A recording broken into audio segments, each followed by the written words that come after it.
नमस्कार, मैं हूं दिव्यांशु और आज हमारी धरोहर में हम आपको लेकर चलेंगे एक ऐसी ऊंचाई पर जहां की हवाओं में आज भी केसरिया बाने की महक आती है। ये वो जगह है जहां के पत्थरों ने केवल राजाओं का राज्याभिषेक नहीं देखा, बल्कि हजारों वीरांगनाओं के उस अग्नि स्नान को भी देखा है जिसने मौत को भी बहुत छोटा साबित कर दिया। यहाँ के ढलानों पर बहने वाला पानी सिर्फ प्यास नहीं बुझाता, बल्कि उन योद्धाओं के लहू की कहानी सुनाता है जिन्होंने झुकने के बजाय कट जाना बेहतर समझा।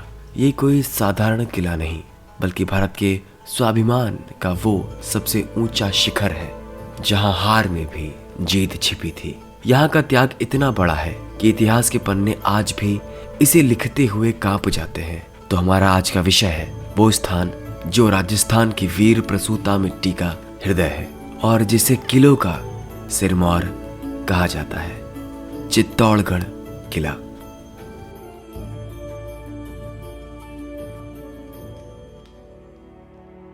चित्तौड़गढ़ किला भारत के राजस्थान राज्य में बेड़च और गंभीर नदियों के संगम के पास एक विशाल पहाड़ी पर स्थित है। ये भारत का सबसे विशाल दुर्ग माना जाता है, जो लगभग 700 एकड़ के दायरे में फैला हुआ है। जमीन से करीब 500 फीट की ऊंचाई पर स्थित ये किला अपनी बनावट में किसी विशालकाय जहाज के जैसा प्रतीत होता है। इतिहास की परतों को खोलें तो पता चलता है कि इस अभेद्य किले का निर्माण 7वीं शताब्दी में मौर्य वंश के राजा चित्रांगद मौर्य ने करवाया था। उन्हीं के नाम पर इसे चित्रकूट कहा गया, जो उस समय के साथ चित्तौड़ बन गया।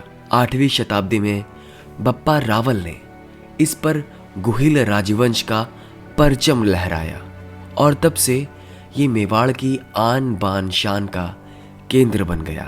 चित्तौड़ का इतिहास केवल ईंट और पत्थरों की गिनती नहीं है, बल्कि 3 साकों यानी बलिदानों की गाथा है।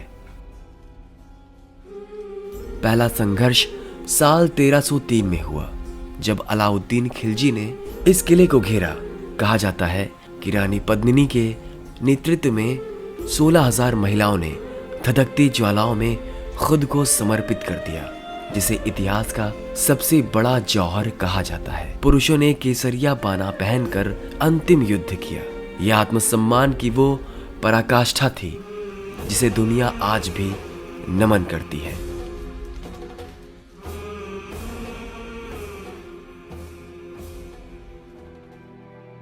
इस किले का स्थापत्य सैन्य सूझबूझ का बेजोड़ नमूना है।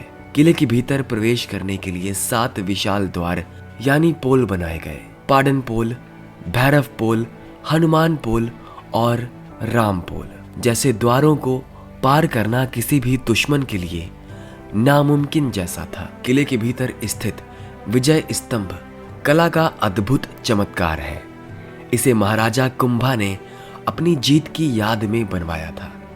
9 मंजिला ये स्तंभ हिंदू देवी देवताओं की मूर्तियों से सजा है, जिसे मूर्ति कला का विश्व कोश कहा जाता है।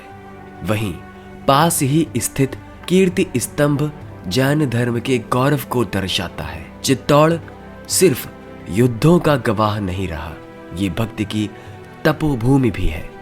इसी किले की गलियों में कृष्ण दीवानी मीराबाई के भजनों की गूंज आज भी महसूस की जा सकती है। यहाँ का कालिका माता मंदिर और कुंभा महल हमें उस दौर की संपन्नता और संस्कृति की याद दिलाता है। इतिहास का दूसरा बड़ा बलिदान 1535 में रानी कर्मावती के समय हुआ और तीसरा 1567 से 1568 में अकबर के आक्रमण के दौरान जयमल और फत्ता जैसे किशोर योद्धाओं ने जिस वीरता से किले की रक्षा की, उसने स्वयं सम्राट अकबर को भी अचंभित कर दिया था। चित्तौड़गढ़ हमें सिखाता है कि जल प्रबंधन उस दौर में कितना उन्नत था। यहाँ कभी 84 जल निकाय थे, जिनमें आज भी कई मौजूद हैं, जो भीषण घेराबंदी के दौरान भी हजारों लोगों की प्यास बुझाते थे। आज इस किले की दीवारें भले ही पुरानी हो गई हो, लेकिन यहाँ का हर पत्थर चिल्ला चिल्ला कर कहता है कि स्वतंत्रता की कीमत क्या होती है। ये किला केवल एक स्मारक नहीं बल्कि एक जीवंत प्रेरणा है।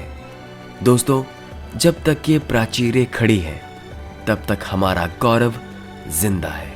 ये हमारी सोच और हमारे इतिहास की भाषा है, हमारे शान की पहचान है और हमारी धरोहर ही हमारी पहचान है।